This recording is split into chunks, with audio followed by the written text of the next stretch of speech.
Hello and welcome to my channel. I am Amy Carr Hilton and I know firsthand the hardships of figuring out how to recover from chronic pain and other chronic symptoms on our own. So I'm inviting you here to explore our pain mastery together because it is you who has the greatest power to influence your own pain healing. And I really want to share this experience with you.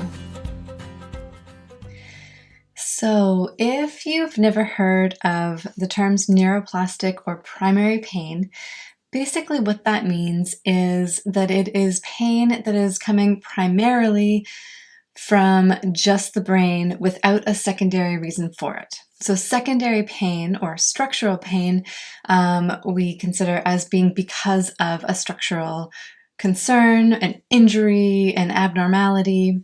Many abnormalities that people often fear are the cause of their pain, though, are actually not.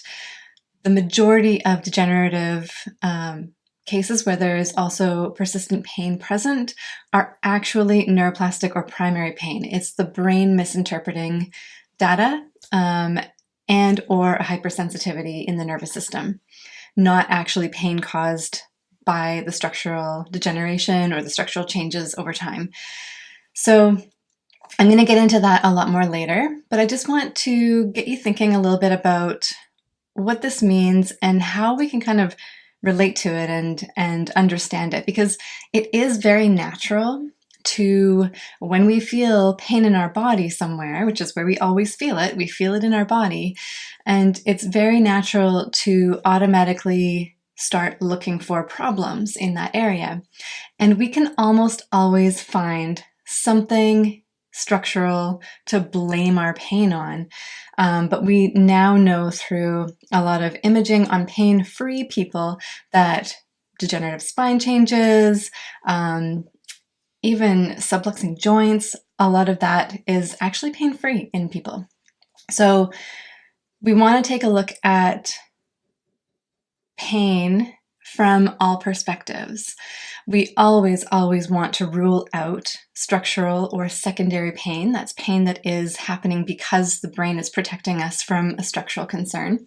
So we always want to get checked out, go see our doctor, get diagnostics, imaging, orthopedic assessments, and make sure we can rule those things out.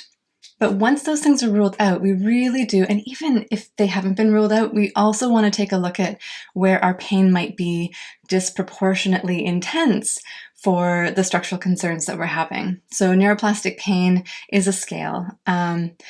It's not black and white.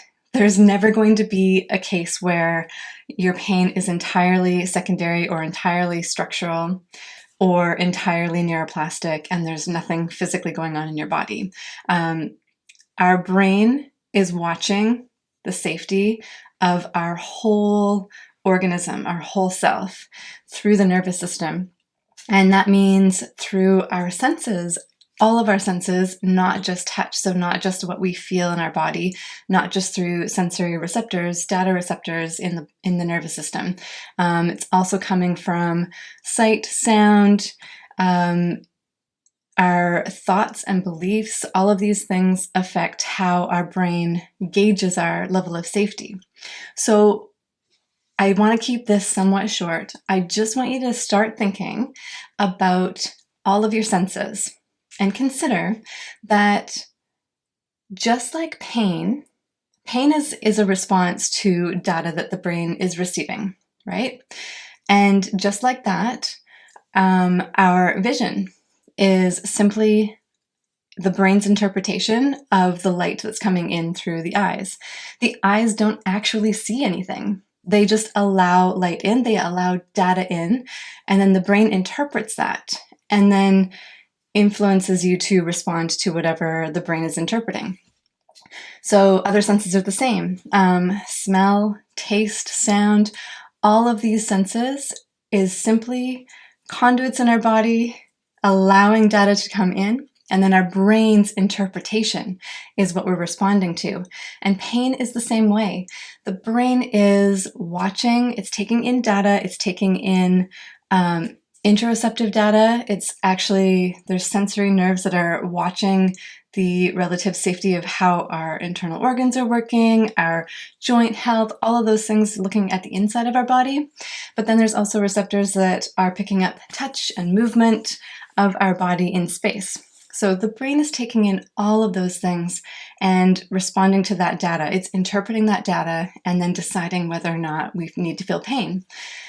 The brain isn't only looking at physical data, though. It is also looking at visual data, audio data, other sensory data from the world around us.